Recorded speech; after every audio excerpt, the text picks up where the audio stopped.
Saya punya beberapa pertanyaan, tolong dicatat. Oke, sekarang tolong dicatat. Kalau ada yang bisa menjawab sekarang, alhamdulillah. Kalau tidak, jadi PR bersama. Hafal teks proklamasi? Ada yang hafal teks proklamasi? Saya SMK saya hafal ya malahan. Ngatik SMK. Hal-hal yang mengenai pemindahan kekuasaan dan lain-lain diselenggarakan dalam cara sesama dan tempo yang sesingkat-singkatnya. Oke, wis gak apa-apa wong kancane durung proklamasi ya, gitu. Pertanyaan saya sederhana. Apa yang dipindahkan itu apa? Apa yang dipindahkan kan pemindahan kekuasaan. Maksudnya kekuasaan itu apa? Keuangan, otoritas kenegaraan, kedaulatan, emas. Seluruhnya. Seluruhnya. Oke. Seluruhnya itu apa ya? Jajal sebutan. Telu aja, telu. Kedaulatan. Ya. Kekayaan. Kekayaan itu apa aja? Aset bangsa, kebudayaan, semuanya yang ada di Indonesia. Termasuk aspek pembentukan negara yang termasuk dalam kekayaan negara. Terus sumber daya manusia. Oke, wes gak apa-apa wes. Sebelumnya dikuasai siapa memang? Penjajah Belanda. Oke. Dipindahkan dari siapa ke siapa? Pemindahan itu dilangsungkan dari siapa ke siapa? Dari konteks realnya dari Jepang ke Indonesia. Pernah terjadi. Kapan pemindahan itu dilakukan? Ketika proklamasi. Loh, kalau sudah dipindahkan kenapa pakai akan dilaksanakan secara seksama? Berarti belum dilaksanakan. Kan teksnya gitu. Betul nggak? Teksnya akan dilaksanakan secara seksama dalam tempo sesingkatnya sehingga ketika proklamasi belum terjadi. Kapan pemindahan itu terjadi? Kapan itu terjadi? Sopo nang sopo? Nggak harus dia bisa jawab sekarang. Itu takono presidenmu saiki yo gak iso jawab. Tenang aja. Gak masalah. Aku mek ngelingno kon niku duwe PR serius. Gak iso Indonesia bangkit nek kon gak ngerti bayimu iku ya apa. Ngono ya. Tak baleni. Dari siapa ke siapa tadi ada yang bilang? Dari Jepang ke Indonesia. Pernah terjadi? Pernah terjadi ini? Pernah terjadi? Serah terima pemindahan itu? Saya belum lahir, Cak. Lah. Anek jawabannya ngono. Iya, tadi kon kok sholat ping 5. Engko jawabannya ngono meneh kon gurung lahir ayo. Mbah Nun. Engko ya. Mbah Nun nun sewu. Kula nderek tukar pikiran nggih. Iya. Terus ketika Jepang datang ke Indonesia, Jepang menjanjikan akan membantu proses kemerdekaan Indonesia dari Belanda. Sebenarnya yang mau dipindahkan kedaulatan itu dari Belanda ke Indonesia. Jepang itu janjinya mau membantu. Makanya dibikin BPU PKI, Badan Persiapan dan seterusnya. BPU PKI pada saat itu dia belum bikin secara detail negara ini kayak apa. Sing dibikin BPU PKI filsafat kemerdekaan. Sing dimaksud merdeka itu ya apa? Sehingga akhirnya tersusunlah proklamasi. Belum mikir undang-undang, belum mikir dasar negara, belum mikir struktur kabinet. Sing dipikir waktu itu BPU PKI filsafat merdeka. Merdeka itu ya apa? Lah, setelah proklamasi Pak Karno matur tenggene teksin niku mau hal-hal di proses secepatnya dengan seksama. Hal-hal yang dimaksud itu banyak sekali. Bahkan sampai hari ini belum terselesaikan. Jadi setelah Jepang selesai itu kan Jepang kena bom. Jepang wis putus asa katanya ninggalin Indonesia. Itu variabel. Maksud saya kamu tuh menjawab A dulu baru B. Ojo-ojo langsung kok ringkes kabeh. Jadi itu kedaden taga pemindahan itu. Pemindahan pemerintahan kedaden. Kapan? Dan terus di sidang PBB kan akhirnya Indonesia kedaulatannya diakui. Ya, tapi pemindahannya dari siapa ke siapa? Dari Belanda. Apakah Belanda pernah mengakui bahwa dia menjajah Indonesia? Belanda nggak mau mengakui, di Lah ya. PBB Belanda nggak Jadi- mau mengakui. Jadi ada terjadi pemindahan tagak kayak kon nyerano motor nang koncomu ngono lho. Ono tagak. Terjadi apa tidak? Secara teknis tidak, Lah iya, tapi terus secara apa? secara pengakuan internasional mengakui Indonesia merdeka. Ya. Aslinya Belanda dhewe iki ya gak rela. Terus gaya apa tek iku, Man? Gawe tek iku pertama menumbuhkan filsafat kemerdekaan ben rakyat iku percaya Indonesia wis merdeka rek. Saiki Indonesia merdeka. Oke. Ngono.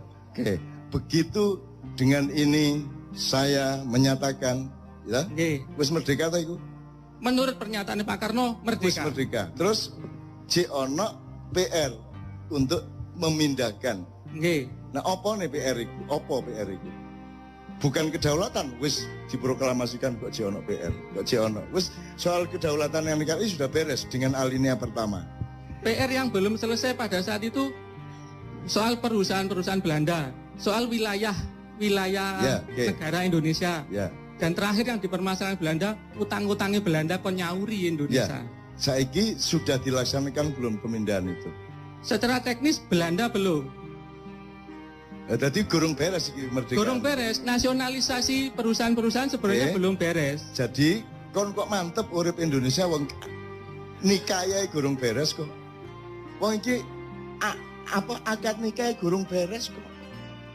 Kok semua duwe anak sak unuke iku lho. Itu yang saya maksud itu adab yang belum beres sejak awal berdirinya NKRI. Kontroversi pendapatnya monggo ndak ada masalah ya, tapi ada yang belum beres dengan pemindahan kekuasaan. Nanti salah satunya tercermin pada pertanyaan berikutnya. Jadi ya, jadi ndak pernah terjadi toh itu. Tidak pernah terjadi. Haya, wes. Jadi kon ojo meneh GBHN, ojo meneh Pancasila, ojo meneh aturan-aturan. Wong proklamasi lho, gurung dilaksanakno. Ya tak gak? Nggih. Proklamasi lho, gurung beres. Presidenmu kate 30 meneh. Nek akad nikahe gurung jelas, wis gak beres-beres. Makanya semua presiden yang ingin jadi presiden pahami dulu Indonesia ini siapa, urusannya gimana, yang PR-nya apa, yang belum beres apa, pahami dulu, baru bagusi mencalonkan diri jadi presiden. Kita mboten. Itu loh. Jadi aku setuju pendapatmu kabeh, tapi yang saya maksud adalah ayo didandani sik teko awal rek. Ngono lho. Wong iki gurung beres sejak awal kok. Ya oke. Misalnya pada pernyataan berikutnya nanti Anda benar-benar dicatat aja berikutnya. Ini tak pencoloti supaya nyambung dengan Anda. Siapakah pemilik sah tanah air? Tanah dan air Indonesia beserta isi dan kekayaannya sebelum 17 Agustus 45 dan sesudahnya. Siapa yang punya? Hakikatnya Indonesia yang punya Gusti Allah. Hakikatnya. Iya. Wassalamualaikum warahmatullahi wabarakatuh. Secara zahir sebelum kemerdekaan Indonesia dikapling sama Belanda. Berikutnya Jepang. Loh, Secara zahir, secara batin Indonesia iki melike Gusti Allah, ngadewe iki gelandangan gak duwe apa-apa asine nang Loh. Indonesia iki. Terus secara nah, sepihak ini mengklaim loh miliknya dia. tanda bahwa kita betul-betul belum mengerti Indonesia. Sing jenenge milik itu kan saiki kan IMB, apa jenenge sertifikat. Ya, Oke. itu berlaku setelah kemerdekaan. Ada undang-undang tanah yang baru. Jelas Oke. ya?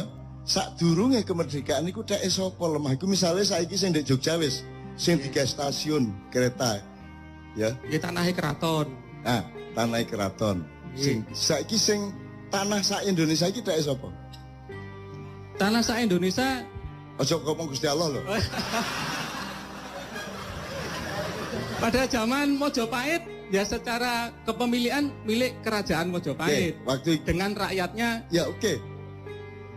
Maka sebelum 45, sebelum 1745 dak sapa? Aku mek ngomong itu. sebelum 45 Belanda mengklaim itu adalah wilayahnya. Kapan? Mana buktinya Belanda mengklaim?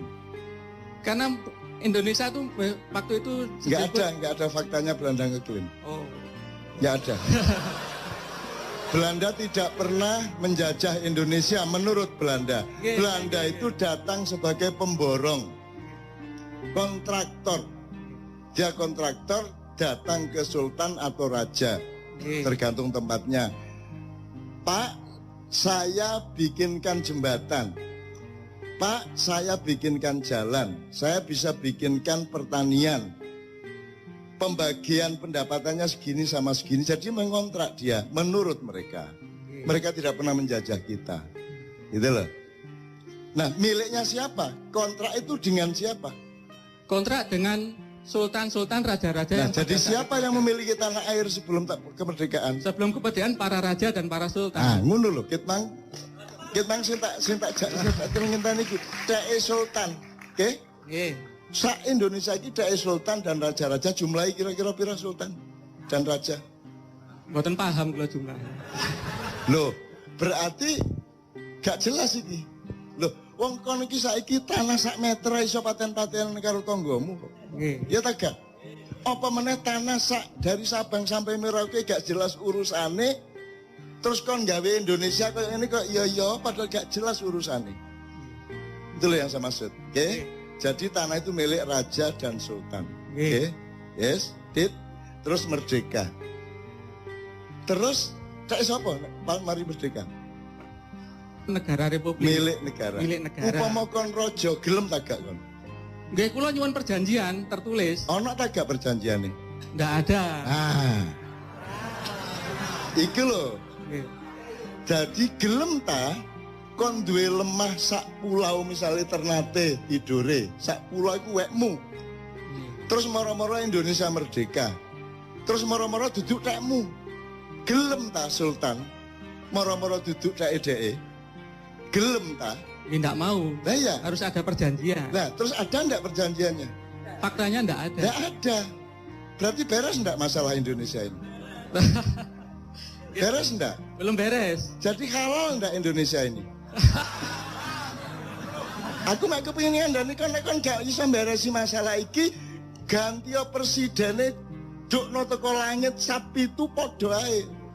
Nek kon gak iso beresi masalah iku mulane aku yang dipindahkan apa saja, yang berupa dolar berapa, yang berupa emas berapa ribu ton.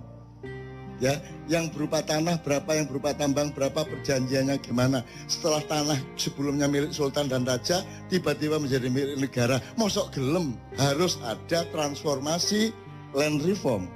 Betul enggak? Ada enggak? Land reform pada waktu itu nggak menyangkut perjanjian antara raja penguasa wilayah dengan presiden. Kok tidak? Lah Saya kok juga gelem? nggak paham, saya belum lahir waktu itu. Loh, Jadi aku ngene wae, upama kon dadi sultane, dadi rajane gelem tak gak? ya kula mboten purun, saya nggak mau. Terus rumangsamu 164 sultan raja ki gelem ngono. Ya nggak mau. Lah ndak mau. Kalau saya jadi rajanya ya nggak mau. Lah iya. Harus ada perjanjian. Menurut sampean raja-raja Nusantara gelem tak gak? Nggak mau asli nih. Ah, aslinya ndak mau. Ya contohnya konflik-konflik yang muncul. Makanya terus ngene lho, Dik. Yang kita ini nyari bersama, duduk aku berdebat karo kon. Oh, nggih, Kita nggih. mencari bersama. Golek api. Menurut kon, nek kon sing dadi sultan, moro-moro Indonesia merdeka, terus semua milikmu jadi milik negara. Lilo tagak kon. Mboten rela. Boten. Kan jadi harus ada perundingan iki ya apa transformasi hak tanahnya bagaimana kan gitu. Nggih. Ada ndak? Nggak ada. Ndak ada. Berarti halal ndak ini sekarang? Saya bukan MUI yang memutuskan halal haram. Saya nggak berani jawab. Ngene lho, kon iku nek kate nang doli gak usah nang MUI sik. Kon langsung ro nek nang doli ku haram ngono lho. Mosok halal haram ngenteni MUI. Begitu tidak sah, tidak logis ya. Curang berarti tidak halal ngono kok dadak MUI sik kon. Nggih, hakikatnya kalau kedua pihak ada sesuatu dan satu pihak merasa tidak terima, berarti itu nggak halal. Hakikatnya begitu. Makanya sekarang diatur ada nggak undang-undang konstitusi yang mengatur peralihan dari haknya sultan dan raja-raja seluruh Nusantara ini kemudian menjadi milik negara. Nggak ada. Nggak ada toh. Nggak ada perjanjian itu. Jadi ki apa iki nyolong ta, ngeklaim ta, ngerampok ta? Ya, kono ojo melok sedih, ojo melok dikeserang wong kono yo gak melok apa-apa kowe gak salah kok. Loh, saya juga ikut sedih, Pak, wong saya pegawai negeri ya. Oke, tapi jelas ya faktanya ya. Jadi beres enggak masalah kelahiran tadi? Masalahnya enggak beres. Ya, beres toh? Beres. Oke, enggak beres. Jadi sejak awal kita itu belum beres. Oke ya? Oke, betul. Oke. Jadi soal pemilikan tanah, tambang semua sebenarnya kan juga tidak ada perjanjian yang jelas. Tidak diatur secara kenegaraan. Saya kan roh, atine rojo-rojo saiki ya apa kira-kira kan gitu? Atine rojo-rojo karepe iku bikin daerah istimewa. Dengan perjanjian-perjanjian baru, mbuh disahno DPR, MPR, Presiden, bikin daerah istimewa. Terus apa kok mek Jogja tok? Sebenarnya raja lain juga sama. Di Aceh kan dulu-dulunya zaman Pak Harto kan ya sempat bergejolak minta istimewa. Apa kok mek loro? Karena yang lain nggak berani mungkin. Oh. Karena untuk dalam tanda kutip melawan kekuatan besar, kita harus punya support yang besar. Nah, raja-raja ini kan supportnya kecil. Oh, jadi untuk mendapatkan hak hidupnya itu harus berani gitu. Oh, ya nggih no, Pak. Oh, berani melawan? Berani melawan penguasa. Penguasa mana? Sing rumangsa menguasai wilayah Indonesia. Berarti penguasa ini penjajah ya, sehingga raja-raja pada takut. Secara psikologis aslinya jajah rojo-rojo. Secara dohir ketoke mengajak saiki jajah taga. Aslinya menjajah. Sip. Iku sing tak enten kon. Dan kon pegawai dari sistem penjajahan itu.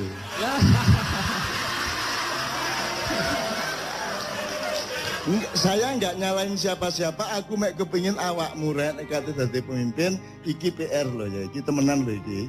Meskipun mungkin gak iso jawab temenan juga masalah, tapi ojo dianggap gak ono.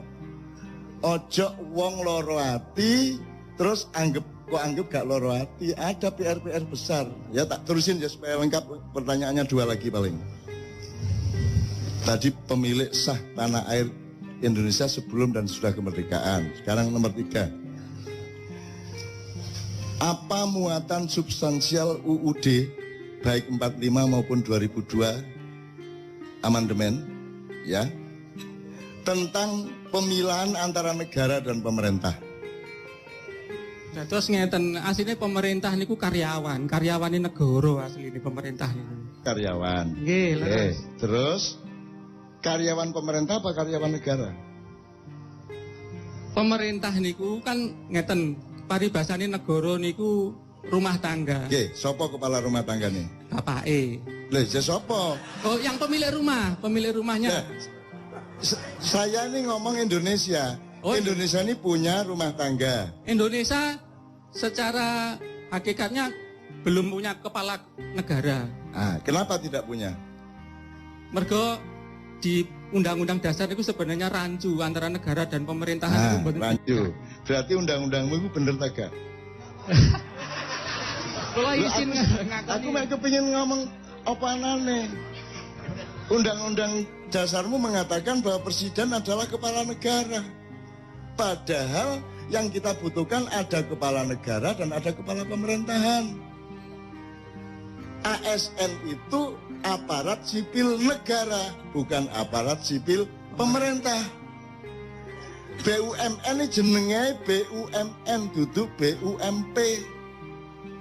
Tapi BUMN taat kepada pemerintah, bener enggak? Secara negara kok taat nang pemerintah, pemerintah taat nang negara. Jadi negara mi kualik tak gak ndase karo sikile. Kalau izin nglakoni asli ya kualik. Nah iya. Sak kualik-kualike wong arek-arek gak melok nyambut gawe ndek kantor-kantor ke pemerintah, awakmu sing nyambut gawe ndek kono ya. Ngono ya, gak apa-apa wis. Jadi Anda sendiri sebenarnya tidak setuju pada undang-undang itu. Betul enggak? Nggih, dados ngeten asline kula sejak mahasiswa mbiyen nggih mboten setuju. Wis. Saking garise nasib kok moro-moro dadi ngono. Jadi sekarang Anda punya pendapat sebagai intelektual, nek barang itu jelas salah dan menciptakan bencana-bencana politik, kira-kira perlu dirubah tak gak? Jadi salah satu PR Anda adalah membenahi kembali dasar konstitusi, filosofi, sistem kita bernegara. Memang sejak awal kita ini celaka karena Tidak ada pemilihan antara negara dan pemerintah. Akhirnya karyawan di kantor kabupaten taat kepada bupati. Padahal karyawan atau ASN atau PNS dulu di kantor kabupaten itu adalah aparatnya negara yang digaji permanen dari dia masuk sampai pensiun. Jadi dia sepanjang hidupnya. Sementara bupati, presiden outsourcing. Dia cuma disewa 5 tahun. Jadi orang yang jadi ASN sepanjang hidup sampai hari pensiun itu tidak pada posisi untuk taat kepada outsourcing. Betul enggak? Ya, oke. Terakhir. Ini soal sejarah. Apakah berdirinya dan pelaksanaan NKRI merupakan kontinuasi dari bentuk pemerintahan dan kekuasaan sebelumnya, abad-abad sebelumnya, entah apapun bentuknya, ataukah merupakan adopsi dari luar Indonesia? Jadi Anda sebenarnya bukan orang Indonesia dengan negara Indonesia ini.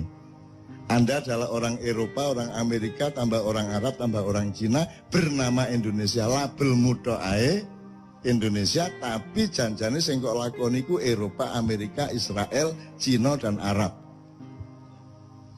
Gelem kon dadi wong kaya ngono iku. Jadi ada budaya atau sejarah kontinuasi, ada sejarah adopsi. Kita ini sekarang adopsi, mulane biyen sapa jenenge Jayabaya mengatakan wong Jawa kari separo, Cina Londo kari sak jodoh. Kita salah paham selama berabad-abad. Rumasane ono welut perang terus wong Jawa jumlahe kari separo, gak. Jawamu iku separo-separo saiki. Jawamu iku separo-separo, gak Jawa temenan. Mergo kon wis gak gelem nerusno Jawamu. Gitu loh. Cina Londo malah dadi sak jodoh, kerjasama. Itu namanya Cina Londo kari sak jodoh. Tapi itu interpretasi saya, aja percaya aku, lawang aku duduk wong kampus kan gitu kan. Nah aku wong akademisi ya saya bisa dipercaya. Saya ini kan hanya orang yang lewat ganggu-ganggu, sapa ganggu cek tangi kan gitu. Nek perkara gak tangi-tangi ya gak apa-apa, malah tak ilir-ilir cek tambah turune tambah angler kan gitu ya. Jadi pertanyaan terakhir tadi jelas, apakah yang kita lakukan dengan NKRI ini kontinuasi dari yang kemarin-kemarin ataukah merupakan adopsi? Jadi kita ikut wis duduk Indonesia nek kaya ngene iki mek karen-karen tok Indonesia niku. Gitu. Jadi kita enggak meneruskan yang kemarin, kita mencari yang baru termasuk universitas, Pancasila, Trias Politika dan lain sebagainya. Nanti tolong pelajari nyun sewu ini ngiling nodo ae sing sejarah no sing arek belajar sejarah ndak? Coba Renaissance di Eropa dari Italia ke seluruh Eropa itu abad berapa? 14 sampai 17 awalnya di Italia abad 14. Sebelum abad 14 itu di Eropa namanya abad pertengahan, abad kegelapan dari abad 5 sampai 15 kira-kira ya. Nah aku takon, ketika ada peralihan dari masa kegelapan Eropa menuju Renaissance itu di Indonesia terjadi apa? Belum pernah ada studi sejarah dan sosiologi mengenai ini. Akhirnya kita menjadi bukan orang Indonesia sekarang. Meskipun tetap nak awake iki saking apike, saking tepake masih oke duduk Indonesia ya tetap metu Indonesia dididik gitu ya. Tapi kita secara sistem makro kita ndak. Jadi Sunan Kalijaga lahir tahun 1450. Pada umur 28 tahun dia sudah mulai menjadi aktivis politik di Mojopahit.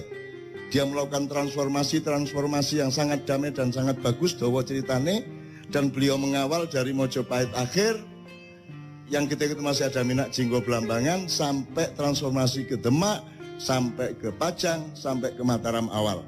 Sunan Kalijaga umurnya 162 lebih. Nah, jadi kalau awakmu setuju Mas, ini sampean meneh. Sampai Renaissance. Teng Yunani, Roma zaman riyen niku. Itali. Nggih kula dereng lahir niku. Kan kok tak balekno nang masa silam ngono kok. Nggih, leres. Ya. Zaman filosof itu disebut masa apa? masa Renaissance, masa kejayaan ilmu pengetahuan dan filosofi, filsafat. Masa pencerahan. Nggih. Ya, menurut awakmu setuju tak itu masa pencerahan? Kula mboten setuju sebab enten setunggal riwayat saking Kiai pundi kula supe. Ya. Asline Sokrates kali Plato riyen niku diajari Nabi Khidir. Terus gampang. Soal Tapi- ngene. Niku satu. Enggak, maksud saya gini. Setuju enggak itu disebut masa pencerahan menurut Anda? Secara akademis setuju. Oh. Tenang. Nggih. Makanya awal tadi kita ngomong mengenai kelengkapan, mengenai sempurna. Ya, karena Renaissance itu adalah pemberontakan terhadap religi keraton-keraton Kristen, ya. Jadi terus mereka marah kepada agama sehingga mereka berpihak kepada akal sehat. Terjadilah revolusi pemikiran, kemudian pemikiran didewa-dewakan. Semua yang tidak cocok sama pemikiran dianggap jelek, dianggap ketinggalan zaman. Jadi kalau saya menyebut Renaissance adalah masa penyempitan umat manusia. Hatinya jadi tidak ada, spiritualitasnya tidak ada, tinggal akal pikirannya dan jadilah uner. Untung manusia uner adalah manusia yang tetap sempurna. Jane gak ono urusane kampus karo pengajian. Gak ono jane. Ono kampus kok ono selawatan. Universitas secara barat kok selawatan. Itu tidak kompatibel dengan sistem dan ideologi universitas. Tapi di Indonesia tidak bisa 100% berlaku karena rektornya religius, karena dekannya religius, karena mereka tetap manusia sempurna. Gitu loh, Dek. Jadi di timur terjadi penyempurnaan manusia oleh Sunan Kalijogo dan Wali Songo. Di Eropa terjadi penyempitan manusia. Dari manusia yang lengkap spiritual, mentalitas, semuanya menjadi hanya manusia intelektual. Bahkan kemudian menjadi manusia akademis. Di sini disempurnakan, agamanya sama budayanya dikomprensikan. Bahkan lengkapnya luar biasa. Sampai kebudayaan Jawa bagi saya itu upama gano Islam wong Jawa wis mlebu swarga ngono aku. Nek kurang sembayange ngono to. Tapi nek peradapane wis saiki sampean delok. Nek tembang Jawa teko sinom nganti Megatruh Pucung itu lagune wong sing wis ndek swarga. Wis karek ngene ndek swarga.